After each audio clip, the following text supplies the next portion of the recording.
नमस्कार। SME express में आज हम एक्सपोर्ट्स पर फोकस करेंगे। एक्सपोर्ट्स में माइक्रो स्मॉल मीडियम एंटरप्राइजेस का अहम योगदान है।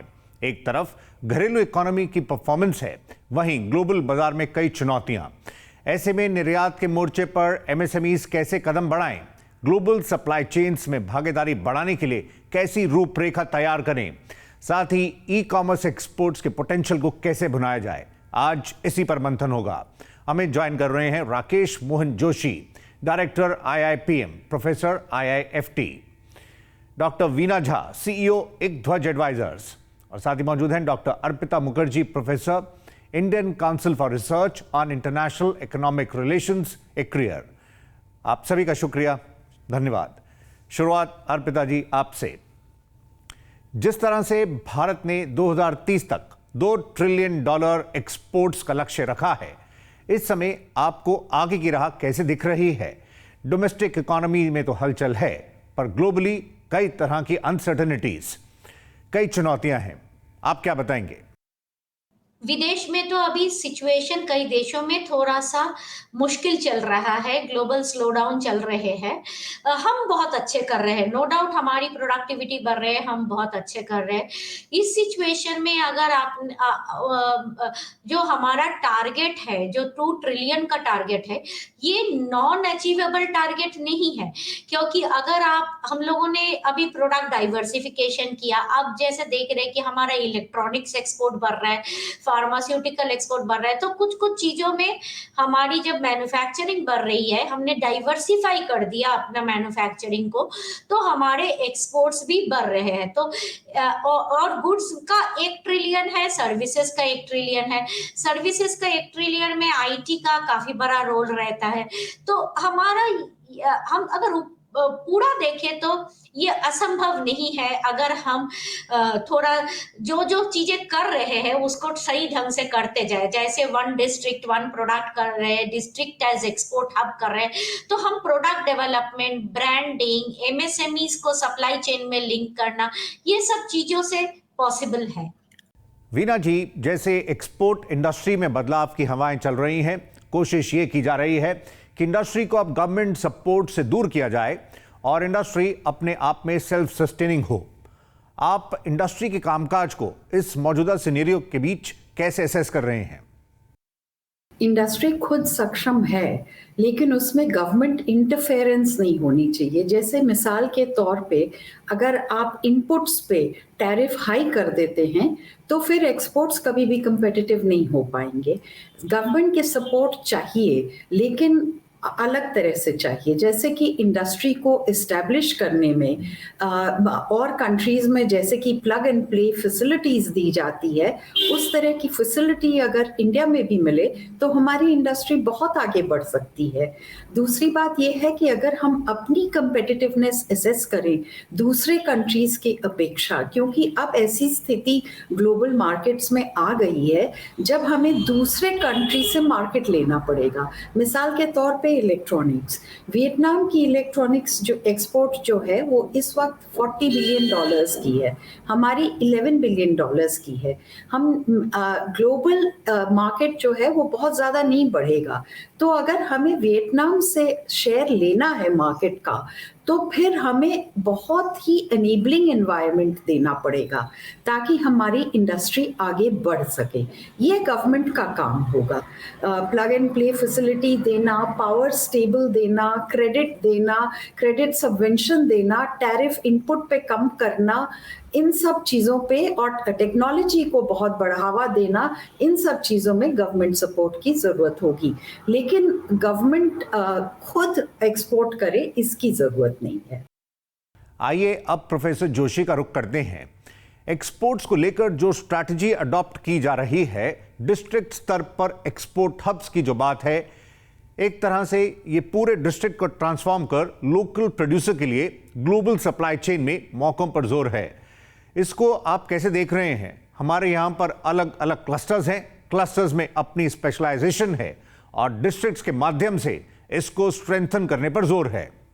देखिए, ये हमारे एक्सपोर्ट स्ट्रेटेजी में बहुत ही ट्रांसफॉर्मेशनल स्टेप है, जहां पर हमने डिस्ट्रिक्ट तक पर फोकस किया है।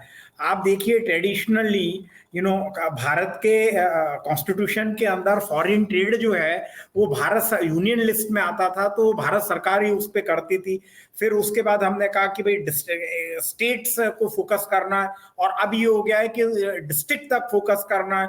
तो मुझे लगता है कि इससे डिस्ट्रिक्ट में न केवल अवेयरनेस पैदा हुई है, बल्कि नाउ सारे डिस्ट्रिक्ट्स को कहा गया है, पहले सारे स्टेट्स ने अपनी एक्सपोर्ट प्रमोशन स्ट्रेटेजी बनाई, उसके बाद में अब डिस्ट्रिक्ट्स को स्ट्रेटेजी बनाने के लिए कहा गया है। तो ये क्या है कि एक बहुत बड़ा एक ट्रांसफॉर्मेशनल स्टेप जो भारत सरकार ने लिया है, जिसके अंदर डिस्ट्रिक्ट का इन्वॉल्वमेंट अब हमने किया है। दूसरा ये कि अभी तक स्टेट अथॉरिटीज और डिस्ट्रिक्ट तो just we have to forget कि डिस्ट्रिक्ट अथॉरिटीज को एक्सपोर्ट के बारे में, एक्सपोर्ट इंसेंटिव्स के बारे में, बाजार विदेशों के मार्केट के बारे में कुछ पता है। तो इससे लगता है कि सेंसिटाइजेशन होगा और एक्सपोर्ट ओरिएंटेड प्रोडक्शन की शुरुआत होगी, क्योंकि एक्सपोर्ट ओरिएंटेड प्रोडक्शन ये नहीं होता है कि जो आपने बनाया और वो भेज दिया। कम से कम डिस्ट्रिक्ट एडमिनिस्ट्रेशन को, व्यापारियों को, प्रोड्यूसर्स को, उनको बाहर के मार्केट से सेंसिटाइज करना पड़ेगा, और मुझे लगता है कि ये बहुत ही मील का पत्थर साबित होगा। और उसके साथ में एक हमारी जो दूसरे कंट्रीज को देखो, जैसे जर्मनी को देखो,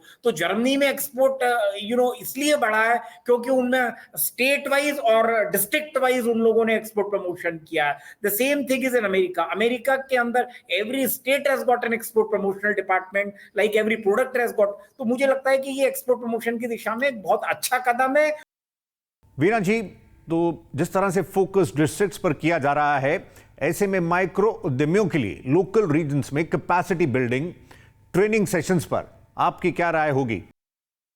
डिस्ट्रिक्ट लेवल की जहाँ तक सवाल है, यहाँ पे 2-3 चीज़ें बहुत इम्पोर्टेंट है जो हमारे सारे मैन्युफैक्चरर्स को बताया जाए।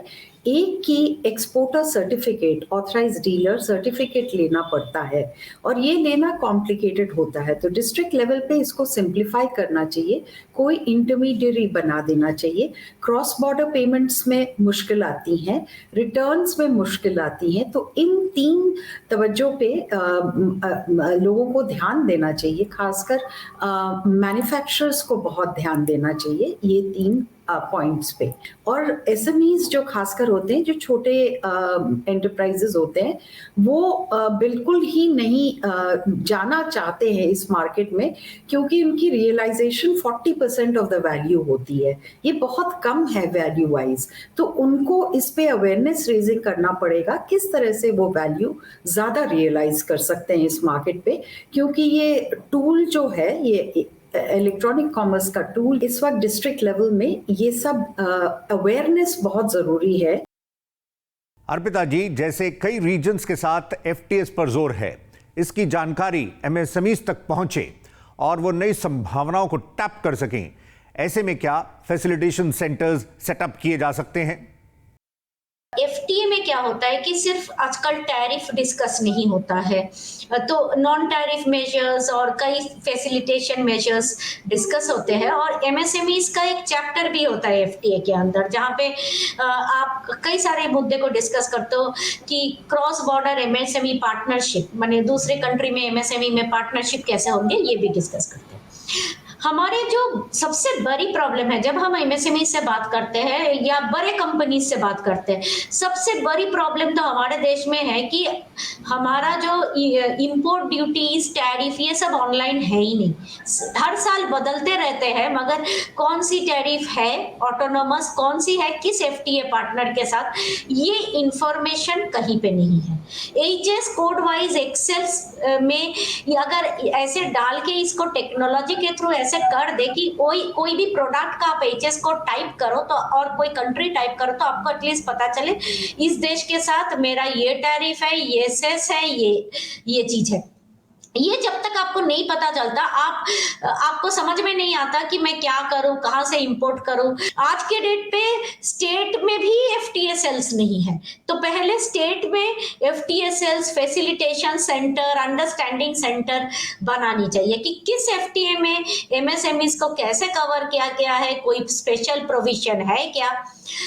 सेकेंडली, एफटीए को अगर आप छोड़ दे और आप ये देश देखें कि जिसके साथ हमारी एफटीए हो रही है, जैसे कि यूके में किस तरह की चीजें बेचा जाए और क्यों नहीं बिक रहा, ये जानना हमारे लिए बहुत जरूरी है। ये और अभी आजकल देखिए नए नए चीजें आ रहे हैं, जैसे कि कार्बन टैक्स आ रहा है, इसका क्या इम्प्लीकेशन होगा, कैसे मेरे को दिखाना पड़ेगा कि मेरा प्रोडक्शन सस्टेनेबल है, ये भी बहुत इंपॉर्टेंट Right, है। ग्लोबल क्लाइंट आपके पास जब आएंगे वो आपका फैक्ट्री देखेगा, ऑक्यूपेशनल हेल्थ सेफ्टी स्टैंडर्ड देखेगा, आईएलओ स्टैंडर्ड देखेगा, ये सब एमएसएमई का फैसिलिटेशन से भी बहुत ज्यादा जरूरी है, नहीं तो वो सप्लाई चेन में नहीं जा पाएंगे। Noted ma'am. आइए आगे बढ़ते हैं। प्रोफेसर जोशी सर, एक रीसेंट रिपोर्ट के मुताबिक एक्सपोर्ट्स को बूस्ट करने के लिए कॉस्ट ऑफ कैपिटल के साथ पावर और लैंड रिफॉर्म्स पर जोर देना होगा, इससे क्या आप सहमत हैं? एक्सपोर्ट के अंदर ये पहली बार जैसे कि हमने स्टेट और डिस्ट्रिक्ट को इन्वॉल्व किया, तो ये जो इनपुट्स जो चाहिए एक्सपोर्ट के लिए, जैसे लैंड, तो land comes under purview of the state government और इवन द लोकल गवर्नमेंट। तो इसमें डिस्ट्रिक्ट को एक्सपोर्ट हब बनाना और डिस्ट्रिक्ट को स्पेशली फोकस करना एक बहुत ही इंपॉर्टेंट है। और इससे क्या होगा कि डिस्ट्रिक्ट के जो ऑफिसर्स हैं, क्योंकि लैंड तो आप देखिए जैसे मतलब स्मॉलेस्ट एंटिटी तहसीलदार से शुरू होती है, तहसीलदार हैं या डिस्ट्रिक्ट कलेक्टर हैं या फिर वहां से जो शुरू होती है, तो ये इसकी लैंड की अवेलेबिलिटी एक इंपॉर्टेंट है। और लैंड के साथ आजकल ये भी है कि the availability of other basic infrastructure है, पावर, ये प्रोडक्शन के लिए रिक्वायर्ड है, but more than required is the internet facility, वो सब चीजें उसमें रिक्वायर्ड है। तो और उसके लिए आप देखिए कि इंफ्रास्ट्रक्चर के क्षेत्र में मतलब भारत ने बहुत ज्यादा काम किया है। वीना जी, ये जो नई एफटीपी आई है, इसके तहत कोई एंड डेट नहीं है, यानी आप मानते हैं जो इंटरनेशनल ट्रेड में उथल पुथल हो रही है, क्या ये एक तरह से पॉलिसी मेकर्स को फ्लेक्सिबिलिटी देता है, यानी बदलते सिनेरियो के अनुकूल कदम उठाए जा सकते हैं? एक तरह से देखिए, अगर आप जैसे ई कॉमर्स की पॉलिसी देखिए जो नई एफटीपी में है, ये काफी ओपन एंडेड है। इसमें आप तरह तरह की रेगुलेशंस को चेंज कर सकते हैं और तरह तरह की रेगुलेशंस को ला सकते हैं। जैसे कि आरबीआई की रेगुलेशंस जो है 25% इस वक्त आप ई कॉमर्स के अंदर 25% वैल्यू रियलाइजेशन कम कर सकते हैं और 9 महीने में कर सकते हैं। इसमें ऑलरेडी एडमिनिस्ट्रेटिव ऑर्डर्स निकल चुके हैं कि ये पीरियड एक्सटेंड हो सकता है। दूसरी बात है कि आज के डेट पे टैरिफ जो है वो एडमिनिस्ट्रेटिव ऑर्डर से नॉर्मली बजट निकलती थी, अब एडमिनिस्ट्रेटिव ऑर्डर से भी आप टैरिफ चेंज कर सकते हैं, जो पहले भी कर सकते थे। बट ये नई जो एफटीपी है, इससे आप टैरिफ की पॉलिसी को ज्यादा खुले मन से इसको चेंज कर सकते हैं और स्लैब्स कम कर सकते हैं। सब चीजों की प्रोविजन है इस ओपन एंडेड एफटीपी में। इसलिए मैं सोचती हूँ कि ये open ended FTP evolving document है, वो सेट इन टाइम नहीं है। और मिड कोर्स करेक्शन जो पॉसिबल है पॉलिसी में, क्योंकि हमने जैसे देखा MEIS एक पॉलिसी गवर्नमेंट ने निकाली थी, फिर वो चैलेंज हो गई WTO में, फिर उसे हटानी पड़ी, तो और हटाने के बाद कुछ नई पॉलिसीज आई जो सेम इफेक्ट दे रही थी। तो इस तरह से हमारी एफटीपी अगर टाइम लिमिटेड नहीं है तो हमें मिड कोर्स पॉलिसी करेक्शन बहुत इजीली हम बहुत आसानी से कर सकते हैं। अर्पिता जी, जिस तरह से इंडियन मिशंस जो अब्रॉड हैं उनसे भी अब सपोर्ट लिया जा रहा है, वो एक तरह से मार्केट आइडेंटिफिकेशन के साथ फैसिलिटेशन की भी कोशिश कर रहे हैं इंडियन प्रोडक्ट्स की ओवरसीज मार्केट्स में उनकी एंट्री के लिए। इस पहलू पर आपकी राय? इंडियन मिशन अभी का बहुत प्रोएक्टिव है। वो लोग मिलते हैं, मार्केट इंडिया को प्रमोट करते हैं और बहुत एक्टिवली काम करते हैं। पहले से तो इसमें पहले भी करते थे, मगर कई मिशन करते थे, मगर अभी उनको वॉर फुटिंग पे बोला गया है, so they are doing their job. तो मगर क्या होता है कि जो इंडियन मिशन होते हैं वो वहां पे आप देखिए मिशन छोटे छोटे होते हैं, वहां पे कम लोग होते हैं जो इकोनॉमिक्स में रहते हैं। ये जो फीडबैक होता है, जो मार्केट डेवलपमेंट, आइडेंटिफिकेशन, फैसिलिटेशन, कौन सा प्रोडक्ट है, कैसे GI प्रोडक्ट को एक्सपोर्ट किया जाए, कैसे उसकी वो बढ़ाया जाए, ये काफी सारा काम में मिशन जो भी देश का हो उसको काफी कॉमर्स मिनिस्ट्री के साथ काम करना पड़ता है। इसीलिए अभी आप देखिएगा कई जगह पे द एमईए और कॉमर्स सेम मिनिस्ट्री होता है, तो यहाँ पे जो इंडियन मिशन है उसके बहुत सारे डेटा एंड इंफॉर्मेशन सपोर्ट चाहिए, जो कि कॉमर्स मिनिस्ट्री या उसकी थिंक टैंक या और थिंक टैंक्स इसको दे सकते हैं। प्रोफेसर जोशी, ऐसे में एमएसएमईज को ग्लोबल वैल्यू चेन में अपनी भागीदारी मजबूत करने के लिए कई पहलुओं पर काम करना होगा। कैपेसिटी के साथ क्वालिटी, टेक्नोलॉजी पर जोर देना होगा। साथ ही आपकी क्या सलाह होगी फर्स्ट टाइम एक्सपोर्टर्स के लिए? कि एमएसएमई के जो है वो भारत के निर्यात के अंदर एक बहुत ही महत्वपूर्ण योगदान अदा करते हैं। 44% लगभग उनका एक्सपोर्ट शेयर है और बेसिकली उनको क्वालिटी के साथ साथ पहले ये ध्यान देना चाहिए कि वो ये मतलब बाजार के ऊपर पूरी नजर रखें कि बाजार में किस चीज की डिमांड है और वो फिर बैकवर्ड वर्क करें कि जो बाजार में डिमांड है उसको कैसे प्रोड्यूस किया जाए। बाजार के अंदर क्वालिटी को मीट करते हुए प्राइस कॉम्पिटिटिवनेस है, पैकेजिंग है, उसके ऊपर उनको विशेष रूप से ध्यान देना पड़ेगा। और एक secret of success for their strategy is कि वो ग्लोबल वैल्यू चेन का हिस्सा कैसे बने। तो ग्लोबल वैल्यू चेन का हिस्सा बनने के लिए उनको भारत के जो मिशन विदेश के अंदर है उनसे भी टच में रहना होगा। अपना अपग्रेडेशन करते रहें। एक skill development in terms of export promotion, वो स्टेट गवर्नमेंट है, सेंट्रल गवर्नमेंट है और विश्वविद्यालय हैं या एनी ऑर्गेनाइजेशन जो उनको इंटरनेशनल बिजनेस या फॉरेन ट्रेड में ट्रेनिंग देता है, वो अपना स्किल अपग्रेड करें और उसके साथ इनोवेशन करें। प्रोडक्शन लिंक्ड इंसेंटिव वो भी जो है वो एमएसएमई के उत्थान में जो है एक उनको ग्लोबल वैल्यू चेन के अंदर डालने में एक मील का पत्थर साबित हो सकती है। एसएमई एक्सप्रेस में हम ब्रेक के लिए रुक रहे हैं, जल्द लौटते हैं।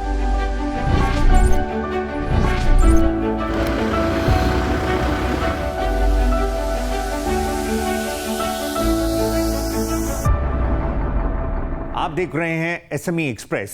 आज फोकस एक्सपोर्ट बाजार पर। आइए आगे बढ़ते हैं। अर्पिता जी, सर्विसेज एक्सपोर्ट्स पर आपका क्या कहना होगा? साथ ही एक्सपोर्ट डेस्टिनेशंस का डाइवर्सिफिकेशन कितना जरूरी है? देखिए, सर्विसेज एक्सपोर्ट्स में अभी दो चीजें प्रॉब्लम है। एक है कि हम एक्सपोर्ट कर रहे हैं दो मेन चीजें, business services and ITITS services. बाकी सर्विसेज को एक्सपोर्ट नहीं कर रहे, मगर हमारे काफी पोटेंशियल है इसको एक्सपोर्ट करने की पॉजिटिव ट्रेड में। जैसे आप ऑडियो विजुअल को ले लीजिए, आप हेल्थ केयर को ले लीजिए, health care India is already a hub, और आप गेमिंग इंडस्ट्री को ले लीजिए। तो सेक्टर बाय सेक्टर आपको पकड़ के देखना है कि कहाँ पे हम एक्सपोर्ट कर सकते हैं। टूरिज्म भी हम एक्सपोर्ट कर सकते हैं, अभी हमारे टूरिस्ट ज्यादा बाहर जाते हैं, मगर हम कर सकते हैं। ये सब ट्रायल किया गया है, G20 में ही कितना एफर्ट दी गए है टूरिज्म को प्रमोट करने को। तो एक तो बास्केट को डाइवर्सिफाई करना, सेकेंडली मार्केट अभी यूएस, यूके, यूरोप, यही हमारा 60% सर्विसेज एक्सपोर्ट मार्केट है। हमें उससे बहुत ज्यादा डाइवर्सिफाई करना है, बाकी कंट्रीज में भी सर्विसेज को ले जाना है। जैसे IT को अगर सोचे तो वो अफ्रीका को कैसे डेवलप करे, मिडिल ईस्ट को कैसे डेवलप करे। ऐसे कंपनीज को मार्केट जितना डाइवर्सिफाई होगा, कंपनी का रिस्क भी उतना कम होगा।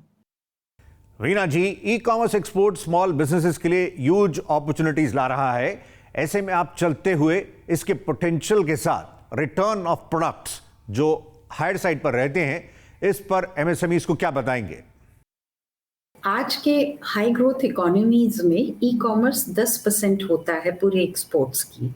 हमारी एक्सपोर्ट्स, मर्चेंडाइज एक्सपोर्ट्स की मैं बात कर रही हूँ, और मैं जनरली B2C कह रही हूँ, बिजनेस टू कंज्यूमर, जो स्मॉल एंड मीडियम इंडस्ट्रीज इसी सेक्टर में ज़्यादा ऑपरेट करती हैं। बिजनेस टू बिजनेस में भी करती हैं, and specially global value chains से एक बड़ा अपॉर्चुनिटी ओपन हो गया है स्मॉल एंड मीडियम बिजनेसेस को B2B बिजनेस में जाने का। तो पोटेंशियल जो है हमारा इस वक्त $2 बिलियन है करीब ई कॉमर्स एक्सपोर्ट। लेकिन अगर हम देखें आज के तारीख में हमारी पोटेंशियल जो है एटलीस्ट $45 बिलियन की होती है, अगर हम 10% लेते हैं टोटल मर्चेंडाइज एक्सपोर्ट्स का। तो ये बहुत बड़ा गैप है। आप देख सकते हैं कि 2 बिलियन से 45%, यानी कि 20 गुना हमें इंक्रीज करना है, और ये हो सकता है। किस तरह से हो सकता है? पहली बात तो है कि हमें ये जानना पड़ेगा कि ई कॉमर्स के पास हम इंडस्ट्री एसोसिएशंस और प्लेटफॉर्म ओनर्स दोनों को लेके एक अवेयरनेस कैंपेन हर एक डिस्ट्रिक्ट के लिए शुरू करें, ताकि क्या प्रोडक्ट किस डिस्ट्रिक्ट से एक्सपोर्ट हो सकती, कितनी ई कॉमर्स मार्केट है उसकी, किन मार्केट्स में ये प्रोडक्ट्स जा सकते हैं, उसका एक लिस्ट मैपिंग बना कर लें। दूसरी बात है, हमें पेमेंट में जो ई कॉमर्स को प्रॉब्लम्स होते हैं, स्पेशली जो स्मॉल एंड मीडियम एंटरप्राइजेस को प्रॉब्लम्स होते हैं, वो हम स्पेसिफिकली एड्रेस करें। रिटर्न्स में e commerce specially small and medium enterprises के दो प्रॉब्लम आते हैं। एक तो कॉस्ट ऑफ लॉजिस्टिक्स बहुत हाई हो जाता है अगर आप वापस लाते हैं, और दूसरा है कि आपके इंपोर्ट टैरिफ्स लगती है और वैट यानी कि जीएसटी भी लगता है जब प्रोडक्ट वापस आता है। इसमें कुछ कोड्स बनानी चाहिए कि अगर एक्सपोर्टेड प्रोडक्ट वापस आ रहा है, एक्सपोर्ट नहीं हुआ, तो उसके लिए कोई ग्रीन चैनल बन सके ताकि इंपोर्ट पे ना टैरिफ लगे ना जीएसटी लगे, क्योंकि ये एक्सपोर्टेड प्रोडक्ट था, ये अभी वापस आया है। बहुत केयरफुली देखना होगा कि कुरियर मोड या पोस्ट ऑफिस के मोड से जो जाती है उसमें हम क्या एडवांटेजेस इनको दे सकते हैं, जैसे ट्रेसिंग, लॉजिस्टिकल ट्रेसिंग, ये सब अगर एसएमई अपने कर सके तो बहुत अच्छा है। डिजिटलाइजेशन में हमें एसएमई की रोल बढ़ानी होगी। लास्ट वर्ड प्रोफेसर जोशी आपसे। इस अनसर्टन ग्लोबल माहौल में आप FY24 में एक्सपोर्ट्स को कैसे देख रहे हैं? इस बार का जो अभी फॉरकास्ट आया है तो एक्सपोर्ट जो है वो पिछले साल के मुकाबले लगभग $2 ट्रिलियन कम होना चाहिए। तो बाजार के ऊपर बहुत ज़्यादा प्रेशर है बिकॉज ऑफ जियोपॉलिटिकल सिचुएशन। और आप देखिए हमारे तो एक्सपोर्ट में फिर भी जो है वो ग्रोथ है, और मुझे ऐसा लगता है कि इस जियोपॉलिटिकल सिचुएशन के चलते हुए भारत जो है वो because of our preparedness and एक बड़ा typical positioning in the global scenario, being a more reliable supply partner, हमारा एक्सपोर्ट जो है वो अच्छा रहना चाहिए। तो अब सबसे इंपॉर्टेंट ये कि फिर हमने बहुत सारे एफटीए भी साइन किए हैं। We are working I think overnight on 2 more FTAs, European Union plus UK. जो भी उसमें समस्याएं आ रही हैं उसके बावजूद भी we are working at an unprecedented pace for all these FTAs। तो ये सब चीजें मुझे लगता है कि भारत के एक्सपोर्टर्स को और स्पेशली MSME को एक एडवांटेजियस सिचुएशन के अंदर रखता है।